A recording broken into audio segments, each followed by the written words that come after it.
If you want a character that can win your PvP fights, this video is for you.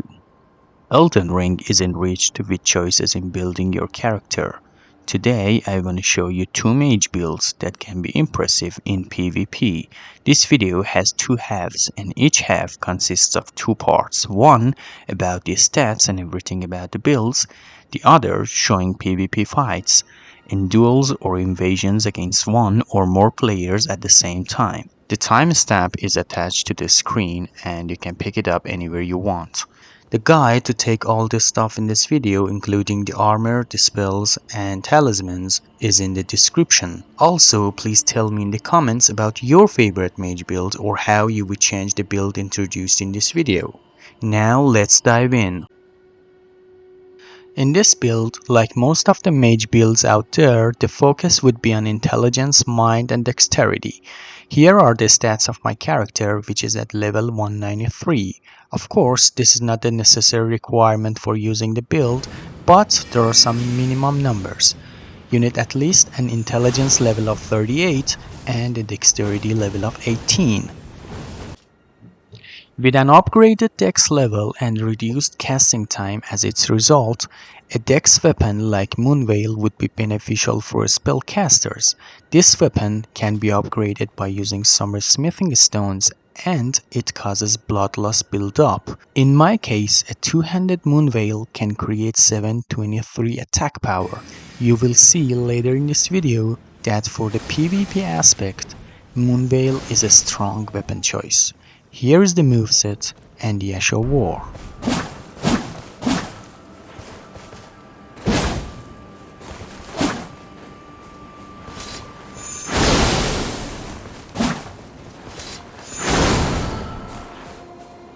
By having this build, you can use invisibility sorceries, which are an increasingly popular spell type in Elden Ring, as they can fire unseen projectiles that can go through blocks, making them strong in PvP.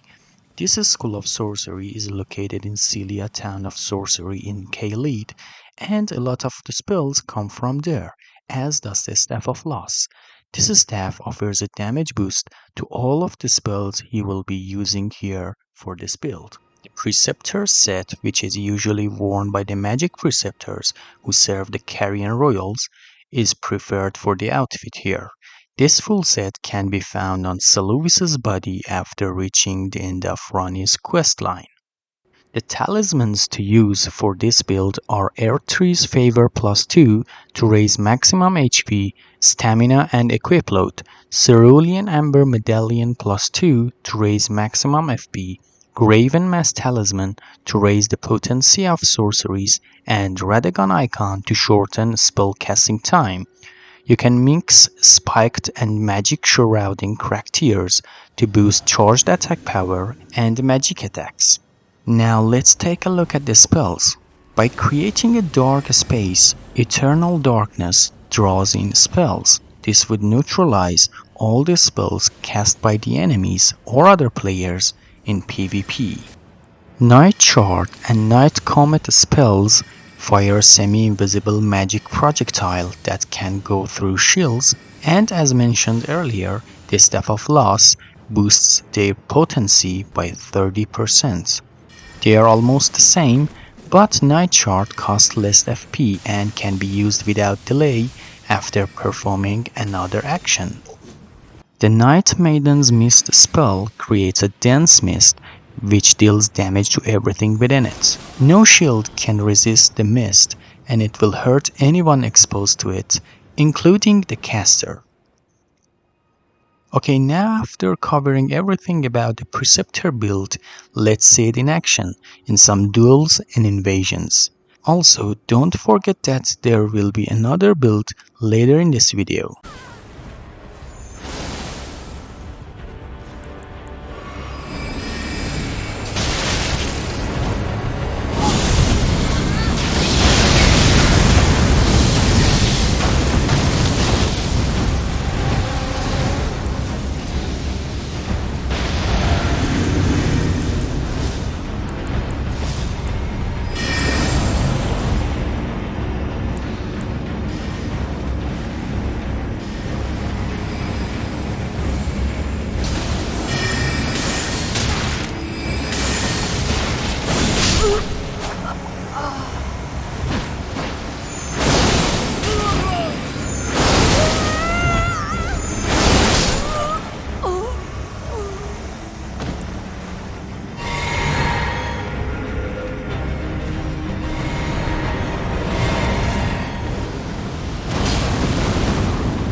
As usual, if you want a serious sorcerer on your hands, you'll need to prioritize intelligence, mind, and little dexterity. But for this particular build, strength is needed as well.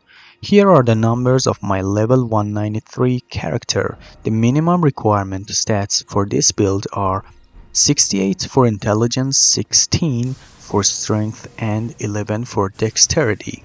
As the name of this build implies, it's mostly about cold sorceries, which are quite good in this game. If you specialize in them, you also get a reason to wear Ronnie's fancy looking witch hat that is found in her questline. There is no staff that boosts cold sorceries, but the Carrion Regal Scepter has great intelligence scaling and will boost Ronnie's Dark Moon. Azure's Glintstone staff can be the alternative here, as it's pretty cool and powerful too. Since cold sorceries are all about frost build up, you will also want a weapon that applies it, and there is no better than the famous Darkmoon Greatsword. A two-handed Darkmoon Greatsword gives me 791 attack power, which is one of the greatest numbers you can get. Here's the moveset and the actual war. This weapon also has a unique R2 which fires a projectile when buffed by its skill, and except for the buff itself, it consumes no FP. For the outfit, along with the Snow Witch hat and robe, traveling maiden gloves and boots are preferred. You can use the lazuli robe or even the skirt in the Snow Witch set as alternatives. The talismans to use for this build are almost the same as the previous one in this video. Earth Tree's Favor +2 to raise maximum HP, Stamina, and Equip Load. Cerulean Ember Medallion +2 to raise maximum FP. Primal Glintstone Blade to make the spells consume less FP, and Radagon Icon to shorten the spell casting time. Again, you can mix Spiked and Magic Shrouding Crack Tears to boost charged attack power and magic attacks. Now let's take a look at the spells. The first one, which is my favorite in this build, is called Adula's Moonblade. This spell allows you to slash and finish the blow with a cold blade ranged attack. It inflicts frostbite as well. Ronnie's Dark Moon, this legendary sorcery, launches a Dark Moon at foes. It's powerful, but it costs 57 FP. You can earn this spell by solving the Chelona's Rise puzzle, which I have covered in another video. Loreda's Mastery spell fires 4 great magic arrows at once, and it can be found in Halictory after defeating Loreda. Glint's Blade Phalanx creates a defensive arch of magic glint blades overhead which automatically attack nearby enemies and can be cast while in motion. Founding Rise of Stars, another legendary sorcery, casts a rain of star bolts for a short period. It summons a dark cloud of stars overhead, and shortly after, the cloud will release a violent deluge of star rain. Also, this sorcery can be cast while in motion. Well, now, after covering all this stuff about the Snow Witch build, let's see some PvP fights.